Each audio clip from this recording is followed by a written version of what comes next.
Carl here from Games, Brains, and a Headbanging Life, gbhbl.com for short. And it's how easy are the achievements of Deiland, Pocket Planet. This is one of those, casual planting and building and living a life games, except here you're kind of on a very small planet, so small that your character can run around the surface in a matter of 30 seconds.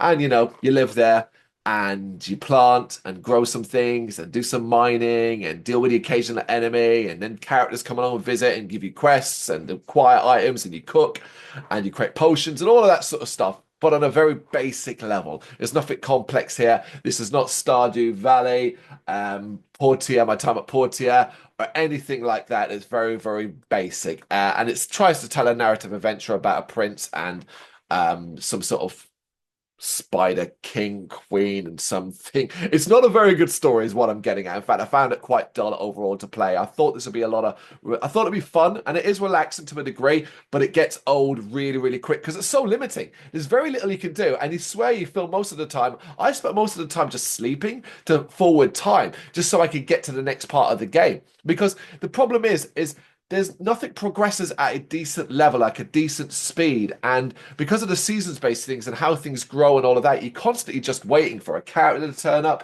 and they'll come along and ask you for something that then requires you to wait for something else. And that is where the majority of the achievements lie.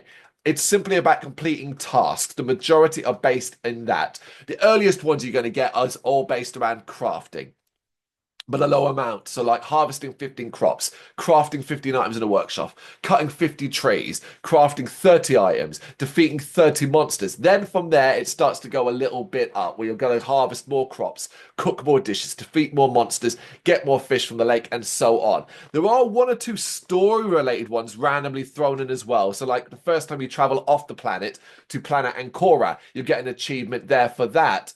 What else? We've got yeah, talk to Mun about your new white cloak. That comes in near the end of the game. That's yeah, and that's it really. Actually, I think that's about all they've got from the story. It's really, really odd. The majority of we've got 23 achievements overall, are all just based around completing tasks, which means you could actually probably complete this game quite fast, provided you've got the supplies. Probably the one that's going to take you the longest is defeat 150 monsters, because on your planet, they only come every so often, and they only come in like twos or threes, sometimes only even one. When you get to leave the planet and go to the other place, that place has 7 or 8 roaming around, and you can just go back and forward and do that. So you get the 150 a lot quicker. The cooking 100 dishes in the kitchen is fairly easy because some of the dishes don't require much at all. Things like cheese wheels only require a certain amount of milk, and later you can get what is it, sheep, yeah, sheep, and things like that you get a decent supply. There's one awkward achievement for collecting 5 crab claws for a character, which at the time when that came up, I hadn't even seen a crab, but weirdly, when he comes along and sets you that quest, crabs then start to spawn in and things like that. The fishes from the lake, again, just time consuming. You need a certain thing to be able to fish, and then you need to get good at that fishing mini game because it's actually a little bit awkward as well. The one that's going to take you the longest is to create 40 potions in the laboratory.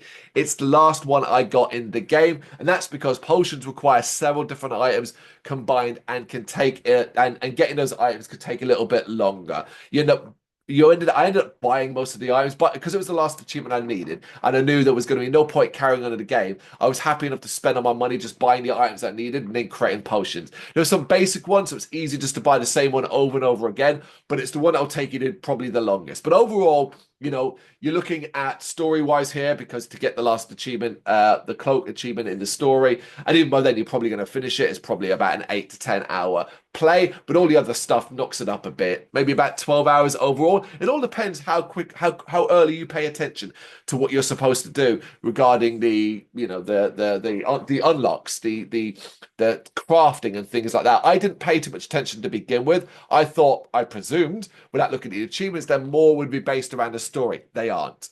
So it's not a difficult game. It's going to take you a little while, and you're probably going to be bored doing it. I'm going to give this one a 4 out of 10 on the difficulty scale. Thank you very much for watching. If you've enjoyed what you've seen, please consider hitting that like and subscribe button. It does help us out. You can find us at gbhbl.com and across all social media platforms. And if you really want to give us a bit of extra support, please consider buying us a cup of coffee over on our coffee page. Thank you.